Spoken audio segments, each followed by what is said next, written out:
Welcome to Scoop World Orders Saturday. It is official weekend mania on Ohio State's campus. JJ Smith is in the building. There are some superstars in the building. Walker on campus, James Peoples, a lot of committed guys. Couple of really big fish that would be really nice, especially a big offensive tackle that we're going to talk about. That'd be great to round the class out. But this is high pressure, 200 mile an hour time for Ohio State with their staff, with camps, with official visits now in the summer over the weekend, and also summer conditioning. We had a huge update, huge nugget, some emerging superstars, a lot of great things going on at Ohio State. And man, these coaches are racing to get to vacation time in about 3 weeks. But man, these next 3 weeks are going to be earning their checks because it is a lot of work, a lot of hours, and a lot of pressure. So with that being said, as always, thank you guys for tuning in on Saturday. We're going to go here for about a half hour, get you guys right into your Saturday night festivities. Again, I really appreciate you guys as always. Please click that like button. That is huge for us. Click the subscribe button. Also, if you enjoy this live content, click the alert bell. You'll get an alert every time we go live. We love kicking it with you guys. We love your questions. We appreciate you guys. And as always, shout out where you guys are watching from. Again, we're seeing new not just new states, new countries all over the world that are tuning in. It's amazing. We're still waiting for our first alien to tune in, but as soon as you aliens are ready to tune in, just click that in the comments. I'm just teasing, but I appreciate you guys as always kicking it with us on Saturday. I'm gonna bring in my favorite alien, Mr. Nevada Buck. Nevada, how are you on this Saturday night? Man, I thought this would be like a slow Saturday, and it's not. It's cooking. So lots of stuff going on. Official visits, like you said, we're kind of in between camps right now with camp season. Some tax changes for things for NIL, and an imminent alien invasion. So yeah, there's an awful lot going on right now in the world and the Ohio State world. Yeah, it's interesting. Obviously, Brandon Baker is on campus. This is his official visit.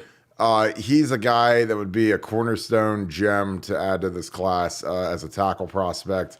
Ian Moore is a guy I talked to people at the Woody Hayes. He looked fantastic at camp, 310, ripped, shredded. He's got an offensive line coach as his head coach in Indiana, which is huge. You can see the development, you see the strength coming. Again, Nevada, I know you love Ohio-based offensive linemen, but we can annex, I guess, part of Indiana with Ian Moore, since he's basically. That's kind of like Ohio West, because it's kind of like the same state, just with less pro football teams. But I'm excited about Ian. What are your thoughts on him? Obviously Brandon Baker. There's been a lot of buzz out of camp the last few days. A lot of young guys, a lot of young offers. What have you gleaned from the information that we've gotten the last few days? We had Bill the Bank Green, Joe Drame walking at camp. They took a ton of notes. They gave us a lot of feedback on what they liked, what they didn't like. So what do you make of the last few days for Ohio State? Well, it's been great. It just shows you how much momentum Ohio State has on the recruiting trail, and some of the guys that they've got. I mean, like you said, Indiana. I mean, you've got think about DeJuan Jones, Josh Fryer, Jimmy Chitwood, all from Indiana, all great Buckeyes right there. Little Hoosiers reference there for you guys see if you guys are paying attention right there. But no, Ohio State's done well with Indiana linemen as of late, and Moore looks like the next really, really special one. I mean, I think he might have been one of the biggest surprises coming out of that camp. The people from Ohio State were like, wow.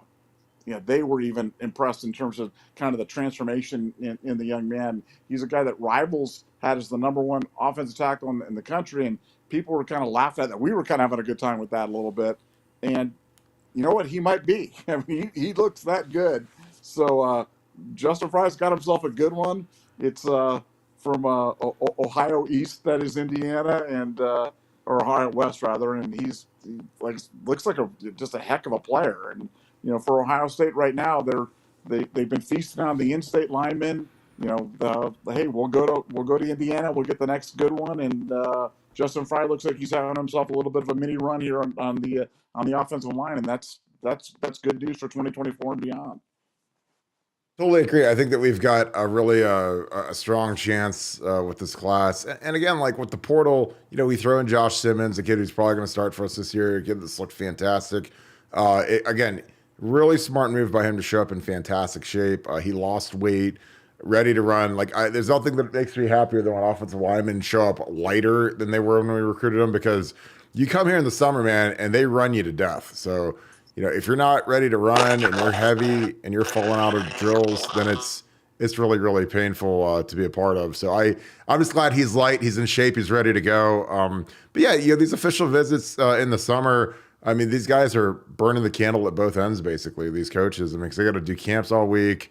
The days they don't have camps, they're doing evaluations of the previous camps, they're watching film, kind of reorganizing their recruiting boards. Again, I've been in these meetings. I've been in their long days, long meetings. They're organizing the next day's camp. They're calling and confirming kids to make sure that they're getting to camp, make sure they don't have any logistical problems, especially for the high end guys, the superstars. Do they need anything to get there or whatever? But it's crazy. Like I said, and this is like a weekend where I think the coaches really like knocking this one out, because there's a lot of kids that are already committed. The Armstrong twins are here. Mark Nave's here. James Peoples. Like, so you get, when you have kids that are basically locked into the class and you have no worries about them committing unless you want them to commit elsewhere, it's nice to get that big visit out of the way early. Because I'm telling you, when kids are low maintenance and they're not going to go anywhere, you just want to have that big lump weekend where you get all those official visits done. It's a super long weekend for Ryan Day because he has to meet with all their families and meet with all the coaches. Everybody, has to have time with Ryan Day, but the guys that really need Ryan Day are J.J. Smith and Brandon Baker, the 5-star tackle from Mater Dei, because those guys are going to measure how much time they get with the head coach versus how much time do they get with Kirby Smart, with Spencer Lanning, Oregon, like these guys that are competing with them, USC Lincoln Riley, the head coach. And again, I know people they like to kind of convolute things. When you're a 5-star superstar at a premium position like receiver, quarterback, offensive tackle, your lead recruiter is the head football coach. It's not the position coach. So, if these guys, if JJ Smith goes to Georgia, he ain't just hanging out with the wide receivers coach. He's hanging out with Kirby Smart the entire time, because that's how you trump it. That's how you raise it up, is when the head coach is the one who's shown you the love. The head coach is the one picking you up at the airport. The head coach is the one sitting with you and your family at dinner. That's kind of just how it works. Urban was the master of that. He was the guy that when the superstar came in, Raekwon McMillan came into town, Urban's the lead recruiter there. It's not, Luke or anybody else. It's Urban, because, your head coach is kind of your automatic A-list talent. He's your Mick Jagger. He's the guy that everybody, when you walk into Hyde Park and, downtown on the Cap, and Ryan Day's walking in with J.J. Smith and Brandon Baker, everybody looks at Ryan Day. They might not know who, people probably know who Brian Hartline is, but for the rest of the coaches, most people that are just common folks don't know who those guys are, but they know who Ryan Day is because he's the face of the franchise right now. Nevada, as we get into some summer workout stuff, we had a great nugget today. A lot of intrigue, but there's one big, huge, massive name that kind of piqued my interest and your interest. You got some information. Talk a little bit about a special quarterback who has a little bit of a chip on his shoulder. And by chip, I mean like a boulder on his shoulder right now.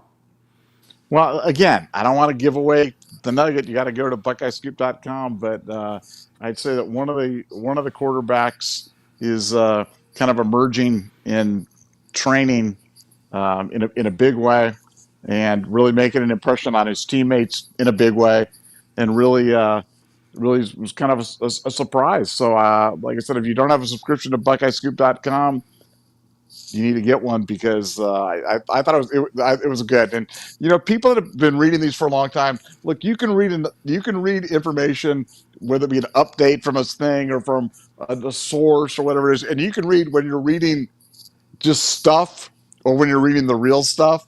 And this is the real stuff. So you'll read it and you'll look at stuff and say, man, that's information that I can't get anywhere else. That's information that nobody else knows. That's information that is definitely legit.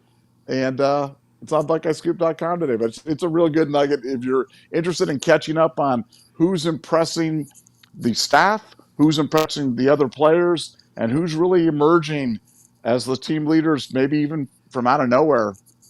Check it out today. Great nugget, and I know you'll enjoy it. Yeah, I agree. Like I was stunned by the comparison that was made, and honestly, I was really intrigued and excited about it. But I think that there's some realness to some of the small school bias that comes in recruiting, and why guys might be rated lower than they probably should be. I think that, for instance, if Ian Moore went to high school in Georgia, would he not be a unanimous 5-star? He's a 5-star on Rivals. He's a 4-star on 247. But like again, he plays in Indiana. You watch his film, and he's throwing around a bunch of little farm boys that are midgets, killing them. So again, I think that a lot of these guys that are evaluators for major sites are guys that have never coached football, they've never played football, they don't really know football, and they just kind of work their way up, going to camps, kind of maybe doing nothing. So their evaluations aren't really great because they've never really had to stake their livelihoods on their evaluations. So, a lot of them, they just kind of offer gaze and star gaze and, okay, well, this kid has Georgia, Florida, Clemson, so he's a 5-star. Okay, this guy has Georgia, Bama, Clemson, so he's a 5-star. This guy has Indiana, Toledo, Purdue, Minnesota, Wisconsin, Ohio State, so he's a high 3-star. But I think that the problem is like a lot of these Southern schools, they don't go to Indiana for much talent. They don't go to Ohio for much talent. They don't go to northern parts of the country for much talent because they don't really have to. But in turn, these kids, their offer sheets aren't as robust as Southern kids, where they get a lot of real offers, they get a lot more fake offers. But I think that artificially inflates their star rankings. I think that some of these guys that are 5-stars stink, and some of these guys that are 4-stars stink. And then there's some guys that are 3-stars that they're just not as observed. They're not as many camps. They don't have the exposure of playing in the biggest stages of like Georgia football, Florida football, Texas football. So they don't get as many eyeballs or as many evaluations as the kids that are at the bigger schools. So some of these kids slip through the cracks. And I think that like a kid like Ian Moore, if he was at Peachtree Ridge in Georgia, he'd be the number 1 tackle in the country unanimous. And he's a guy that, again, his head football coach in high school is a really good offensive lineman. He's a guy that played college football, knows college football. He runs his team like an offensive line. So there's a lot of strength training, a lot of hard work, a lot of grinding. And that does nothing but just amplify Ian Moore's stock in my mind. Like when your head coach is an offensive line guy and he played college football and really knows his stuff, then that kid's he's gonna be coached up. He's gonna get here. Again, in the things that I saw from our guys that took video of him, he looks like a guy who's been coached up. Like there's certain guys that when you see them, they look like they've either never been coached or they're just supremely raw, or they're making a transition position wise, maybe from tackle to guard or tight end to tackle or D line to offensive guard. But Ian Moore's been coached and he looks really fluid. He looks really good. But I'm just super excited about that. Nevada, the NIL thing is something that we don't talk about a lot just because most people don't care about it and they don't like listening to it. But the tax status has changed for nonprofits in the NIL space.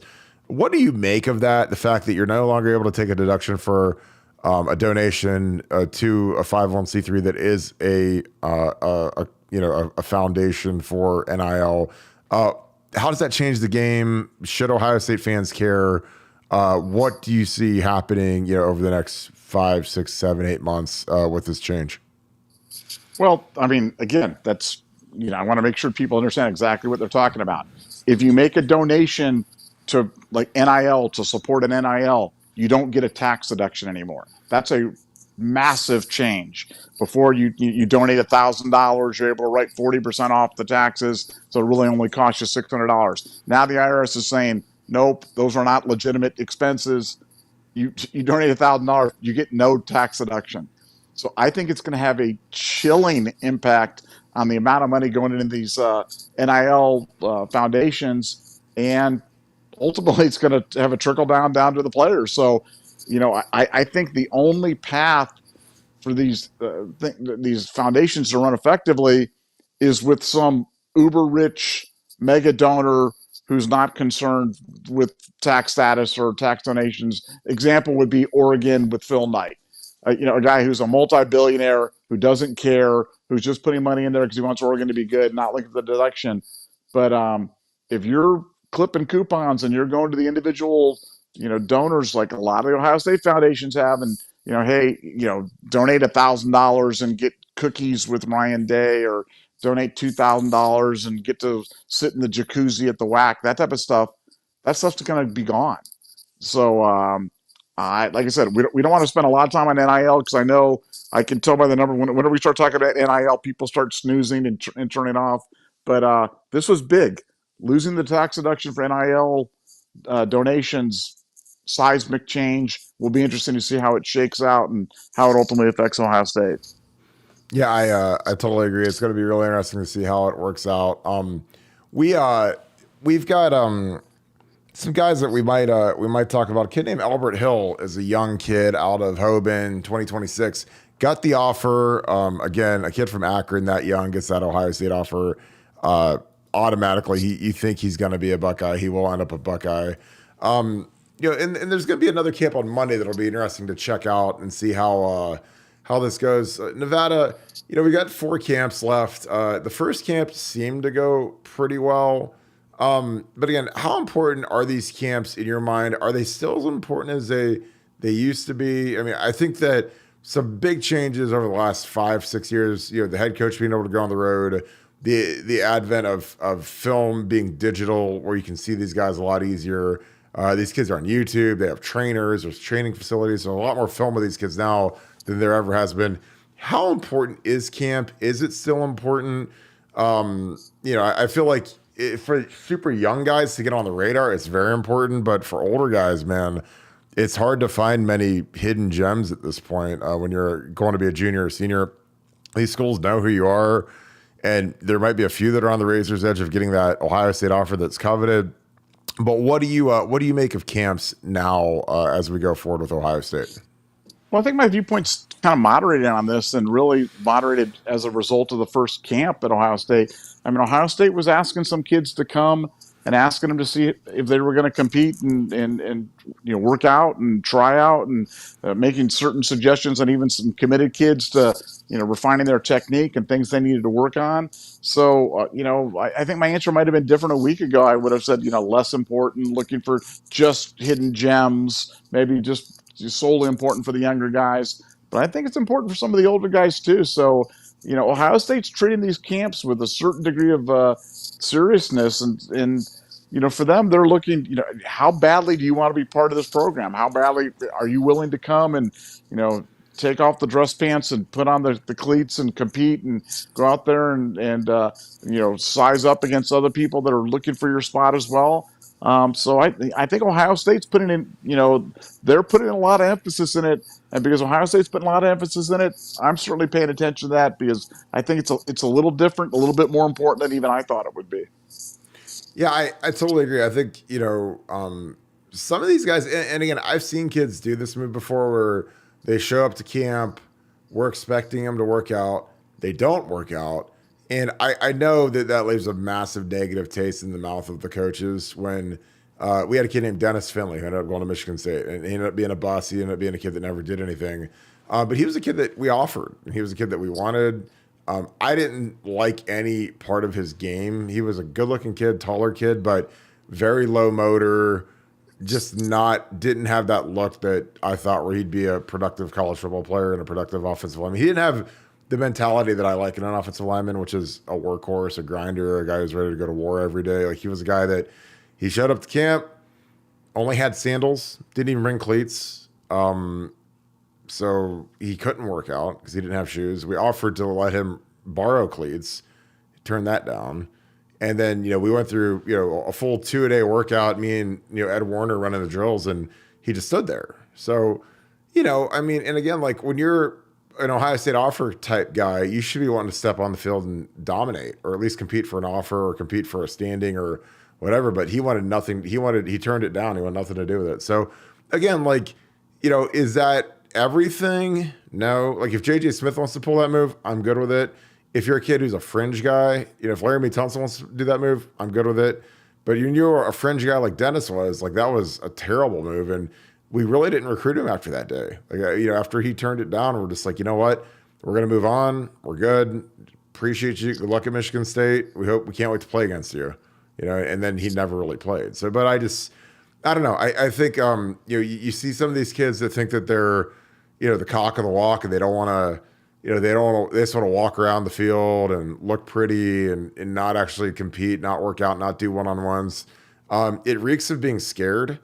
Honestly, it reeks of not wanting to compete. And when when we were with Urban, we were ultra competitive. We were ultra tough. I mean, it was every day was 4th and 1, and that's why he never lost to Michigan. He was 7-0 because he was a guy that he was focused every day. It wasn't a country club, it wasn't soft, and so he turned up every day, man. And those camps were, well, I mean, they were brutal. I mean, they were 2 2 hour sessions, 2.5 hour sessions.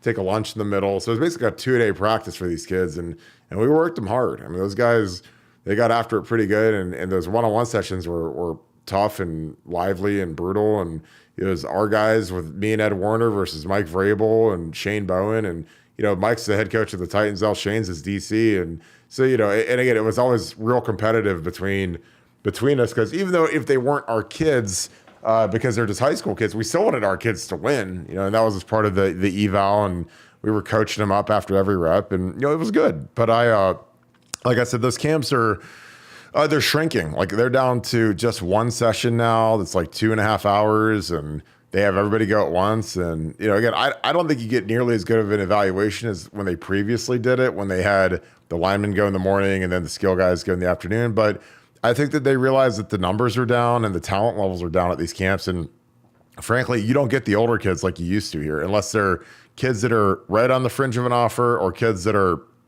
literally offered, and they're committed. And Justin Fry wants to put some of those guys through a private workout, like he did with Mark Nave and he did with Ian Moore. And it's just, that's kind of where they're at now. As we keep going into the summer, Nevada, these next 2 weeks are going to be huge for Ohio State. Any prophecies, any predictions of the Oracle, who's one of our recruiting expansion insiders? And honestly, I'd like to ask you some expansion stuff too. Where do you see this going? Again, we're just going to move into expansion because I think that's something we haven't touched on a little bit. The Big Ten's eliminating divisions. There's a lot of balls in motion right now for Ohio State with the expansion topic. Where do you see the Big Ten going over the next 6 months? Well, let's talk about the eliminating divisions thing first.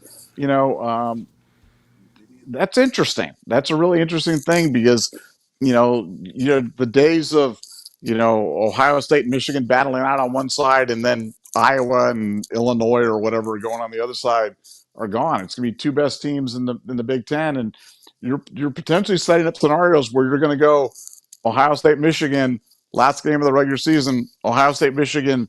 Let's run it back in the Big Ten championship game.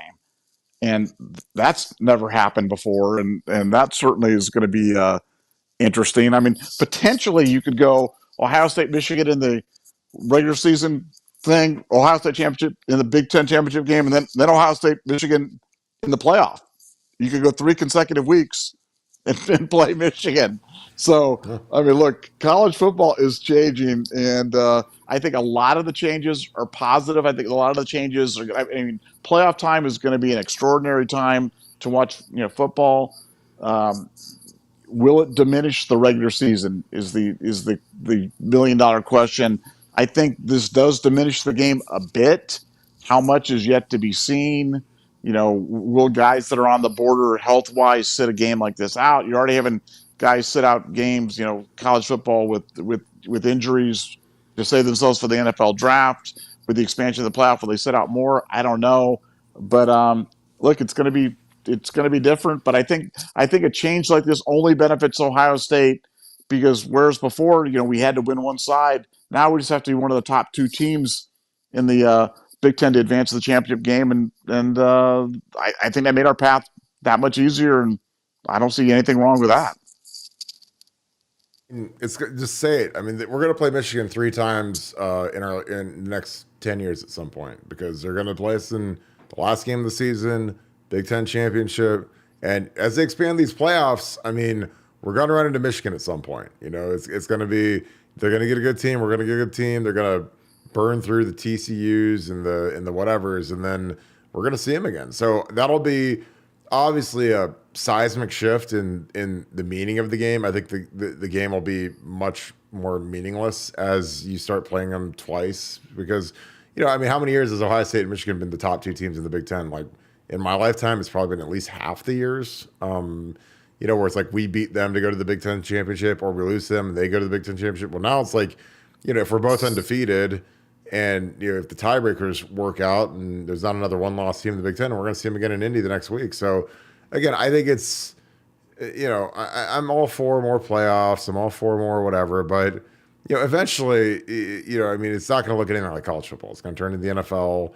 The Browns and Steelers are still a big rival, but I think when they play each other 3 times in a year, like they did the one year when they saw each other in the playoffs, like, it's still special and still a bloody rivalry, but it's not the same as that one time a year, and you got to win, and when you win, like you can walk on the on High Street and with your head held high, and like the old Earl Bruce speeches where if you lose for a year, you gotta now it's gonna be like you can walk on High Street for 3 days and you gotta go see him again in Indy, and then you gotta go see him again in Atlanta or Jerry Dome or in Vegas or wherever they're gonna host the playoff games, or Lucas Oil or whatever, but.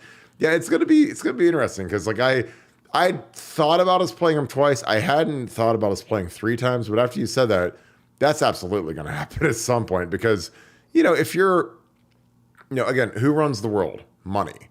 Who runs the world? The TV contracts. What would they like more in the universe than to if they're making these brackets or the seeding or whatever? Say, ooh, in round 2 we're gonna have Ohio State, Michigan again. Imagine the ratings that'll do. Ohio State, Michigan in Las Vegas or or in Atlanta or whatever, a neutral site. Like, hey, you've always seen the game. It's always been in Columbus and Ann Arbor, but now it's going to be in Las Vegas, or now it's going to be in LA, or now it's going to be in Jerry World. Like, that's going to be like unbelievable to promote because again, it's never been on a neutral site. I mean, to my knowledge, unless it was in 1888 or something like that. I mean, it's always been. Columbus and Ann Arbor. So, yeah, that's that's gonna happen. Man. Kirk, what happens if you beat them 3 times? Do you get 3 pairs of gold pants for beating them? I hope not. I think that it just cheapens it. I mean, again, it's just I don't know. Like I mean, I think that here's the thing. I think if you're gonna do the gold pants thing, you can't end your season with a loss to Michigan. So if you lose them in the playoffs or you lose them, like I mean. I don't know. Like that's a great question though. I don't think you should get 3 pairs of gold pants. I think you should get a pair for the regular season game and then, it stops. But again, that's up to Ryan Day. I mean, we're in the era where we have 13 captains now, and I think that's completely idiotic and stupid. But, we have 7 captains, 20 captains, like that's idiotic. So, I mean, we might as well give everybody 3 pairs of gold pants because why not? But I hope not. Like I think that like you keep it just the last game of the season. That's the pants game. Then after that, you can give them some other dumb thing or ring or whatever. But we got a super chat, Tyler. I appreciate you, my man. All right, Tyler Kirk. I don't think so. If we play Michigan 3 times a year, it's going to be more intense now because you have a national championship on the line. See, and honestly. I'm sure it will be. I mean, it's always going to get the later you get in the season, the deeper the intensity gets. But that doesn't mean I like it. But you're absolutely right. I mean, if you're playing in the playoffs for the national championship or the right to advance, like it's going to be extraordinarily intense because that's because not only do you get to beat your rival, but you also get to end their season, and that is just it's something I never get to experience because I never played in the playoffs other than high school. I never played in college playoffs, obviously, because it was before my time. But, the thought of being able to end your rival's season or get the revenge or whatever. Because, I think that, the team that's going to have the advantage in that game, if everything's close and everything's equal, is the team that lost. The team that loses in the first game or loses in the Big Ten championship and then see in the playoffs, like, it's kind of like when Bama worked over Georgia in that SEC championship game when they had JMO, and then Nick Saban's like, hey, you guys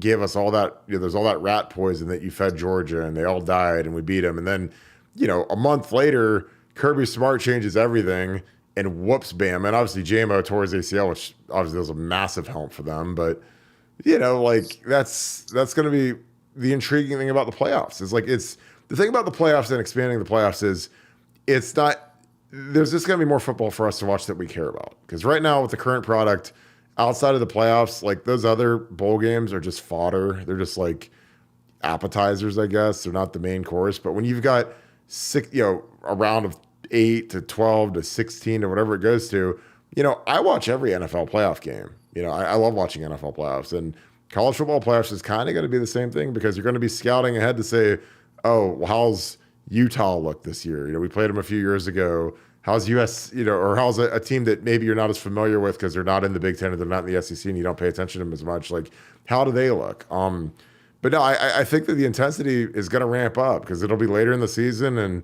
when you play in the Big Ten championship against Michigan, it's for a ring. When you play in the playoffs, it's to advance or to win it could be to win the national championship. So, but Kirk, think about it this year. I mean, there should have been, and there was always right in the world. There should have been a rematch between Ohio State and Michigan in the opening round of the playoff. Can you imagine how big that game would have been if they would have run it back with Ohio State, Michigan? That would have been unbelievable. So from that standpoint, the chance to get a rematch, especially like you said, if you're the team that's lost the first time, or say you lost the first time and you lost the second time, and you get a third shot at them. I mean, it's just gonna set up so many different dimensions to things. Like I said, I'm excited about the playoff without a doubt. The question is, how much does it diminish the regular season? And right now, there's some drama. Do we get in the playoff? Do we not get in the playoff? Going forward, let's be honest. There's very little chance Ohio State's not in the playoff somewhere. I mean, when's the last time Ohio State finished outside the top 12? 11, 2011. Yeah, I mean, 11, like literally since I've been a part of the program you go back to 2002, the year we won it all against Miami. 2004, we probably were outside of that. I don't know if we were at the end of the year, we're probably in the teens because we were 8-4. So we probably would have been right on the fringe. Obviously, 11 was, with 7 losses as an albatross. That was a complete disaster of a season. Trussell got fired on Memorial Day, but every other year, dude, we're in the playoffs. So again, for us and for Buckeye fans and Buckeye Scoop members and people that love following Ohio State, we're going to be seeing a lot of playoff appearances in the future. And honestly, I love that. That's a great point by you. I mean, again, do you agree with me that the team that loses the first game has the advantage? Because I just can't imagine that it wouldn't be that way. And maybe I'm crazy, but I've seen this movie before. I've seen that underdog thing before. I've seen that retribution, that second chance thing before. Do you agree with that, Nevada? Oh yeah, I mean, it's hard to beat a team twice in the same season. It's really hard to beat a team 3 times in the same season, unless there's just a Grand Canyon of difference between the talent levels between the teams. And even so, sometimes those things can set up those overconfidence rematch types of situations, as you point out. So no, we're definitely getting into a dimension that we've never been in before. We can debate all day whether it's good, whether it's bad, but it's going to be different, and it's going to add some storylines and stuff that if we thought we've seen every storyline on the Ohio State, Michigan game, Michigan, Ohio kids playing for Michigan, Michigan kids playing for Ohio, kids transferring, coaches moving back and forth, whatever. We've never seen the dimension of the rematch or the rematch on top of the rematch. So it's going to be fun, and it's definitely going to be exciting. And from that standpoint, I can't wait. So let's go. Yeah, I mean, like I said, I think does it slightly diminish the regular season? Sure, but nobody cares about the regular season at all. I mean, we're assumed that we're going to go 11-1 at the worst, 12-0, and if you go 11-1, 12-0 in the regular season, either win the Big Ten or as long as you don't lose like 80-0 in the Big Ten championship, Ohio State's going to be in the playoffs. 8 to 12 team playoff. They expanded to 16. And again, for Ohio State fans, the thing that you can hang your hat on is we're going to have a legitimate shot to get into the tournament every single year. And by legitimate, I mean like a 99% chance of making the tournament every single year because we're way better than everybody in the Big Ten. SC will be a problem with Lincoln Riley. Michigan's good. And then, there's always going to be some random oddball Wisconsin or Penn State. But for us, we're going to be in the dance. Like the days of us being the number 5 team and just missing the cut for, beat TCU or Baylor or some stupid team like that. Like we're gonna be able to eke into the tournament with them because a lot of those times where we missed the cut or we were the 5 or the 6 or whatever, we had better players, we had better teams. We would have been favored if we played the team that got in at 4. And we just didn't get in because we had a dumb loss. The Purdue loss killed us the one year. The Iowa loss killed us the one year.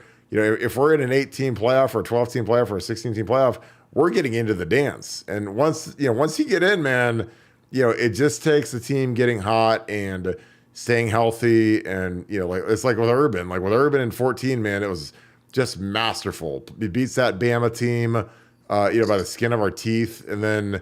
We ran into an Oregon team that, people had the Heisman Trophy winning quarterback that beat the tar out of Florida State in that Rose Bowl.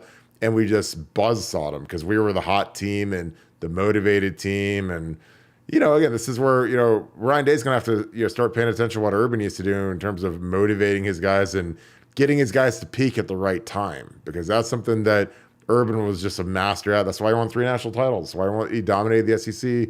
That's what it's going to be about. It's going to be about not getting your guys to peak too early during the regular season, and peaking like during that playoff run, because that's when the champions are going to be made, is the guys that play the best at the end of the year. Well, Nevada, hold on. And Kirk, what is going to be better? Be honest with me now, okay? You and I've been friends for a long time. What is going to be better than having a first-round home playoff game in Lucas Oil Stadium or something like that, with all the tradition that there's there for a home game there in Indiana? What could be possibly better than that? I mean, there's been some idiotic things said from Ohio State University, but the fact that we would host a home playoff game at Lucas Oil that's the dumbest thing I've ever heard in the history of Ohio State football. And again, if you're that scared of the weather, then that means your program's going soft. You need to get it back to being a tough program. It just is what it is. Like, I mean, if you're scared of a little rain, a little snow, little windy, then, time to get tough, because guess what? Georgia ain't scared of that. LSU ain't scared of that. Bama ain't scared of that. Michigan ain't scared of that. So again, it was disgusting and it was ridiculous. But again, that's where we're at. Hey, we don't want to play in the horseshoe in a game that would probably be the most anticipated game in Ohio Stadium history, outside of like the 1-2 Michigan game and the 0-5 Texas game. Hosting the first ever home playoff game at the Horseshoe, I couldn't even imagine. Especially if it was, if we were like not if we're a top tier and we're playing the 8 seed or however the seeding works. But hosting a home playoff game and it being like a real opponent, like it being like a good SEC school having to come up north. Because again, we've always talked all this trash, fantasizing about making these southern schools come up and play in the snow, play in the cold. Oh boy, they're not going to leave the locker room when it's 25 degrees in Columbus. Well, now's our chance, because if it happens like that in the playoffs, then they have to come here. Because as of now, none of those guys come north after the month of September, and most of them don't come north ever, because again, they're geniuses. Like if you look at the Georgia Bulldogs schedule for this upcoming season, they have the worst schedule I've ever seen a defending national champion, a back-to-back defending national championship play. You can already put them as the number 1 seed in the tournament in ink, unless they just slip up versus, Bama or whoever they draw out of the West in the SEC championship. So then if they slip up, then they're going to be the number 3. They're either going to be the 1 or the 3 seed in the champion, in the playoffs this year, because there's just no way they're going to lose a game. It's the softest schedule I've ever seen. If you guys haven't seen it, Google it and then write in the comments, yes, Kirk, you are right. That is an embarrassing schedule. But guess what? In modern college football, you get no bonus points for playing a tough schedule. And that's why the SEC are absolute geniuses, and the Big Ten, led by an idiot like Kevin Warren, isn't. We play these tough matchups. We lose early in the season. We got to fight our way back uphill. And then these other schools in the SEC are playing Tennessee Martin week 11 before the Iron Bowl, and they've just become absolute masters at how to maximize their schedule by not making it too hard, because they say they're great at marketing how tough the SEC is, and every week it's hard in the SEC, and I'm like, give me a break. You guys got to play Vanderbilt, and you got to play South Carolina, and you got to play all these turd schools that stink, and there's like 3 juggernauts in the SEC, It's always Bama and Georgia, and then there's always one other team that's good. It could be A&M, it could be Florida, it could be LSU, and then the other 4 years, those teams will alternate stinking and being terrible. So, again, I hope if we do really forego a home playoff game, it'll be the darkest moment, maybe the darkest moment in Ohio State history. If we say that we are just too soft to play when it's windy and snowy, because heaven forbid our receivers have to actually wear long sleeves and be able to catch a ball in something less than 70 degrees and climate controlled. But but Kirk, I mean, how many times has Gene Smith said this? Like 9 times. I mean, he said it. He keeps saying it, and I'm not sure. When somebody says something, my advice to you is to listen to them and believe them when they say it, because he said it 9 times. I know it's going to happen. I know it's going to happen. I know that we're going to be indoors, and it's going to be just idiotic and ridiculous. And honestly, it literally deletes the home field advantage essentially, because we're not playing at home anymore. We're playing on a neutral site. But again, I'm sure it's going to happen. We'll say the Horseshoe is going to host a playoff game, and we forego the opportunity to host it. So we go to Lucas Oil Stadium and make it a neutral site game. So we'll no longer have the crowd advantage. We'll no longer have any advantage, and the Southern teams will be a lot more comfortable. So again, like I don't want to just go off on another rant about this, but it's just mind-blowingly stupid, and I can't believe that we'd ever not want to play a game in the Horseshoe, especially with turf, because back when I played, in 06, when our grass was just awful, we had the worst grass in the entire country. And again, it was funny. I saw Jim Tressel on Friday yesterday, and we were talking about that. And I was like, "Do you remember how bad the grass was in the stadium in 06?" And he's like, "Well, Mark Quisenberry, our film guy, said that it was going to be, a monsoon on Saturday during training camp." And I remember this now that he said it. So we moved our scrimmage to a Friday, and the day we scrimmaged in the Horseshoe, it was a monsoon hurricane. And guess what? We destroyed the field, like completely destroyed it, to the point where we had to get it resodded before the season started. So, and this is like in the middle of camp. So, we had to play our opening game, a couple weeks later there, and the field was terrible because it was like freshly laid down sod. So it had no roots, you had no footing. And then, so that field got torn up because it had no time to take. And then I remember after the Minnesota game in the middle of the season, we resodded it again because it was the worst field in the universe. And then for the Michigan game in 06, the 1-2 game, that was literally sod with no roots in the ground. So, I mean, go watch that game and see how many times guys are flying, slipping, falling. I remember Lamar Woodley, the defensive end I was going against, he has cleats in the ground, and he comes out of his stance, and you see this giant chunk of grass go flying in the air. And I was like, can we please get turf? I hate turf, but it's like at least it's consistent. But when you're playing in a winter game, you don't have to worry about your turf being terrible, your grass being terrible, because it's turf. So there's really no benefit. And I know that turf is much harder on your knees. There's been studies that show how bad it is for your knees, but at least it's consistent. So I'll take terrible for my knees, and I'll probably tear my ACL, but at least it's consistent, because bad grass is worse than that. And again, you guys watch the Arizona Cardinals play, you watch the Fiesta Bowl games on that terrible surface. They roll in and out for the field. It's grass in a dome. That's the worst field in the country. But again, like, we have turf. We need to play at home. Okay. We good? You got any final thoughts as I ran about us being soft? No, not at all. Mean Gene is saying stuff. We got to believe him. You can write to Mean Gene at OSU.com and say, Gene, I don't know what you're talking about. We need to play in Columbus. I don't care if the hot dogs are cold and the cocoa is lukewarm. We got to play in Columbus. We know it gets cold, but we're okay. We're tough enough to handle it. And if the 70-year-old's in Canton, if it's too late for them, just tell them to stay home. We like night games. We like having a festival atmosphere for our recruits. So when you're worried about the old people not being able to get home after night games, tell them to stay home and watch it on their TVs. They'll be okay. Or stay at Casa de Barton. Casa de Barton is always open for anybody that wants to stay. You guys can come by and hang out and swim in the pool. You got a pool that's heated. I mean, this is free HBO. I mean, it's like a resort, man. It's like a resort. It's because I got my login is nevadabuck@gmail.com. Password nuggets, capital N. So Oh my God. Well, we got to get you off. It's UFC time. Well, we appreciate you guys. This is a lively one. As always, thank you guys for tuning in, kicking it with us. Thank you, Brass Tags, Hummus Hero. You guys are our regulars. As always, we love seeing you guys on here. Thank you guys so much.